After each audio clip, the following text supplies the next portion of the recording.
और मुझे तो अपनी जिंदगी में एक भी सिंधी नहीं मिला जो भीख मांगता है, मेरे एक्सपीरियंस में। हो सकता है, लेकिन आज तक भी मैं आपको एक कहानी बताऊंगा हमारी कम्युनिटी की, कि जब हम बांद्रा में आए 1968 में, जब मेरे फादर रिटायर हो चुके थे और ये क्रॉप स्प्रेइंग का काम कर रहे थे, उनका ऑफिस था जुहू एयरफील्ड पे, तो हम बांद्रा में, बॉम्बे के बांद्रा में रहना हमारा घर था, वहां पर तो हम आ गए थे। एक सिंधी औरत आती थी, उनका नाम था सागर माँ। और हमारा 3 माले का बिल्डिंग था, मतलब इतनी ऊंची बिल्डिंग नहीं थी लेकिन नॉर्मल। उसकी उम्र उस टाइम पे थी मेरे ख्याल 60-65 साल की थी। पूरा बास्केट है, पूरी टोकरी सर पे 3 माले चढ़ के आती थी घर के बाहर, और वो सिंधी खींचे और अचार और पापड़ बेचती थी, और मेरी माँ उससे हमेशा हमेशा खरीदती थी।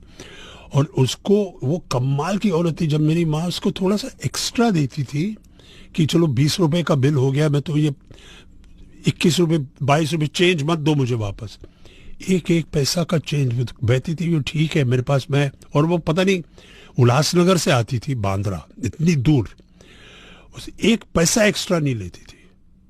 कहती कौड़ी पैसा वापस कर 10 रुपये, जो भी हिसाब है वो इतना एक्यूरेट करती थी, 1 पैसा का हिसाब नहीं नीचे ऊपर नहीं होता था।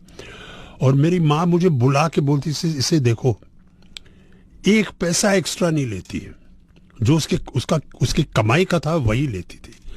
60 साल की औरत ये टोकरी सर पे रख के पूरे बांद्रा में घूमती थी, ये पापड़ और खींचे और बेहे होती है ना, हाँ। वो सब चीजें बेचती थी। तो इस कम्युनिटी में मैं, I am so proud of being a Sindhi. Me also.